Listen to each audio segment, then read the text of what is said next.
crave. Under neon lights we take a stand.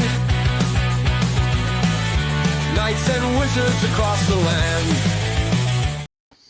Tabletop role-playing game news for Monday the 13th. Good morning and welcome. Thank you for taking some time to hang out with me. Hopefully you are all safe out there, my fellow Southern Californians.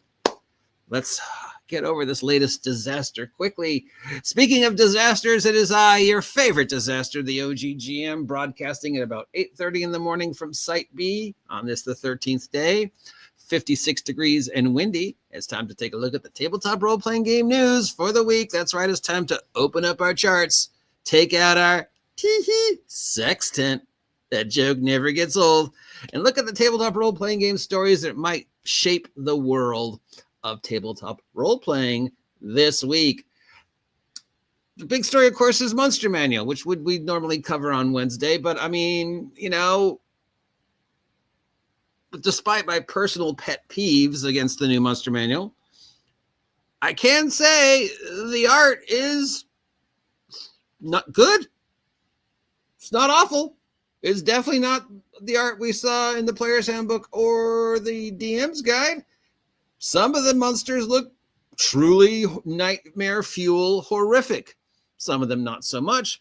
They're still going for this weird, dreamy, I don't even know what to call this style, interconnection sort of watercolor. Would that be it? Like sort of watercolors? I guess, you know, because we know they've now said, yeah, we're going to use AI. Maybe there's something about this art style and this color palette that allows it to integrate easier with AI, so there's less mistakes.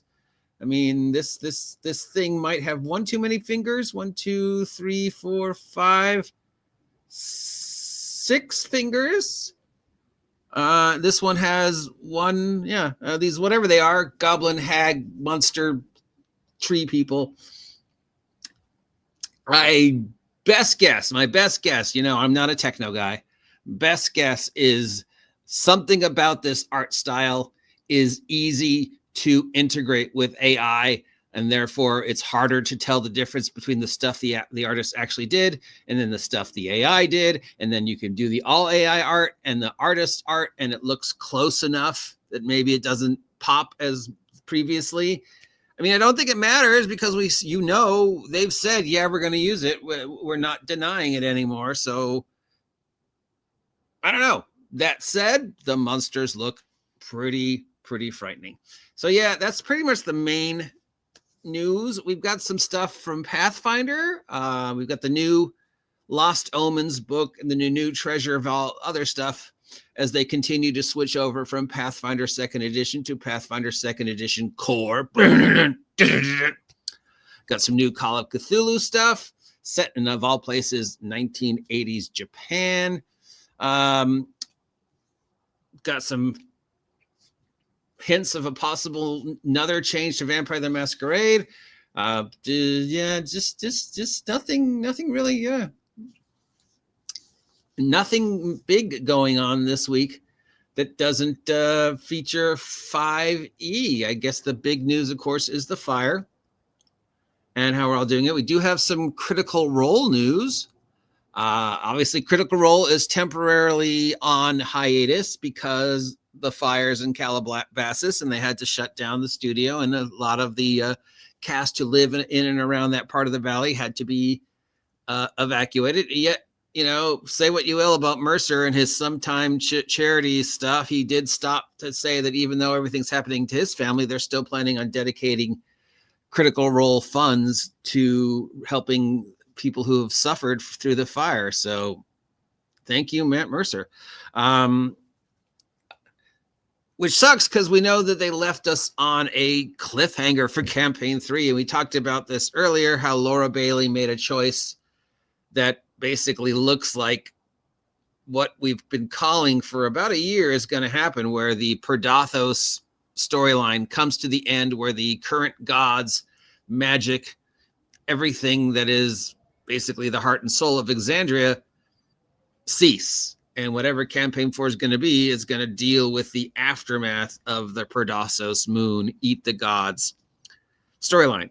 The gods will either be gone or so far away or different that the world of campaign 4 will be sort of a restart in some way or another, which would be a perfect way to transition from current D&D to Daggerheart, or from current D&D to new D&D. But I think it's 90% likely it's going to be Daggerheart.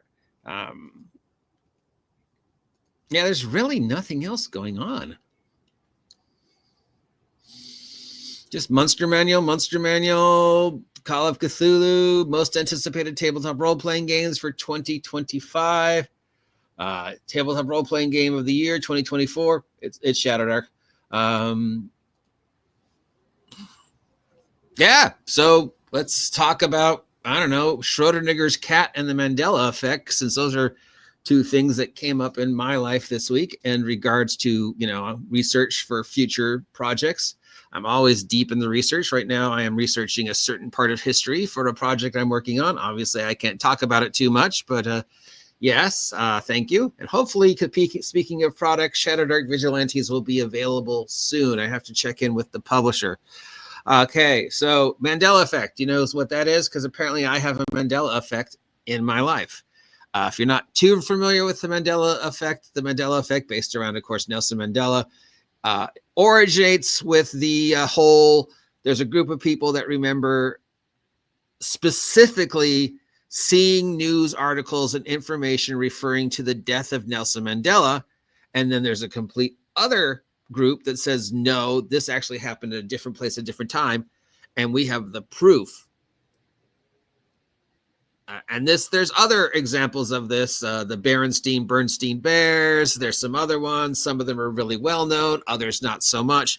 But basically, it breaks down to vividly remembering a series of events that nobody else remembers happening that way. And there's, despite all the proof to the contrary, you can, with 99% accuracy, recall that event. But unless you can find the proof, the articles or whatever, people just look at you and go, no. So this is sort of borderline quantum mechanics, multiversal theory, or simply is it just people, misremember things, or who knows? There's a lot of stuff on it. It gets pretty weird. So the Mandela effect in my life is my dad has this very vivid memory of taking me and my brother and my sister when we were much younger to see the comedian Gallagher in concert. Nobody else remembers this. My brother, myself, my sister, no memory.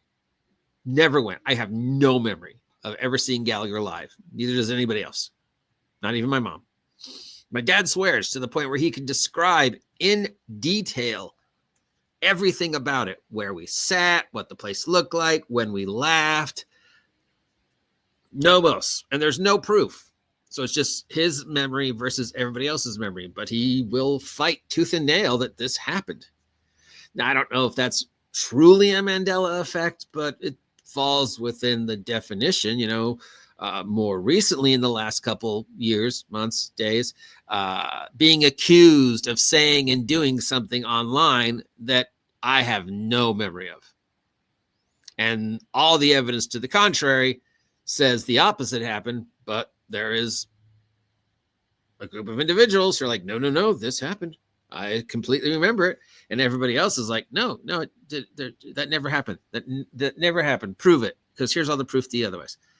Again, I don't know if that actually falls within the Mandela effect, but it's as hokey fanoky as the whole Bernstein Bears, where did he die? Did this or did this not happen thing? I mean, there's, again, unless you can provide concrete proof that your memory is correct, the facts all seem to show that the other schools is correct, which is just, it's weird, and it gets to borderline quantum mechanics, multiversal theory, that kind of stuff, remembering things that happen in a different universe. And then, of course, that also leads down to the rabbit hole of Schrodinger's cat. And imagine trying to explain Schrodinger's cat to a 9-year-old. Or is she 8? Yes, 8 to an 8-year-old who is very literal. Very literal. So the wibbly wobbly quantumness of Schrodinger's cat on an 8-year-old who is very, very literal. Yeah, that was an interesting conversation. But if you're not familiar with Schrodinger's cat, borderline again, multiversal theory, quantum mechanics. I don't know why it's a cat, but in the original experiment was you put animal in box, you put poison of some kind in box, you close the box, so there's no way to observe what's happening inside the box, which means either the animal was exposed to the poison and is dead, or the animal was not exposed to the poison and is alive. There's an equal percentage chance of both of those scenarios happening. Therefore, until you open the box, both of those scenarios have happened and both those scenarios have not happened. You don't know. So until you open the box, the cat or the animal, I don't know why it's a cat, but it's a cat. The animal is both dead and alive, neither dead nor alive. One universe, the cat is alive. One universe, the cat is dead. One universe, something completely different has happened that doesn't involve the cat being alive or dead. Mine just like Schrodinger, what? But that enters us into the whole weird quantum mechanic, super particle, molecular bonding, multiverse theory. And that leads us to, like the super collider and finding particles in nature, subatomic quantum particles that don't follow the rules. And then just, you're like mind blown, like the discovery of particles that were teleporting. Literally, you would have one half of the particle in one end of the room and the other half of the particle in the other end of the room, and the one half would teleport over to the other half. They've recreated that experiment a couple times. Yeah, I mean, it's just weird stuff happens when you get to the whole quantum mechanics, singularity, superstring, multiversal theory that's just sort of blow your mind. And then you try and explain that to an 8-year-old while you're watching Pokemon. So that was my weekend, and worrying about the fire. But yeah, I'm just talking about this because there's literally nothing else going on in the tabletop role-playing game community at the moment. But it's still early, which means we still have time for Wizards of the Coast to do something dumb.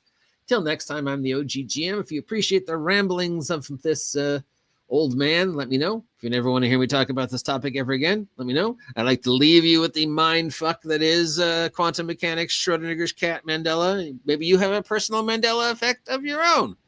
If you do, share it down below. Until then, I probably have to turn the computer off before the power goes out. So I'll talk to you all later. Stay safe.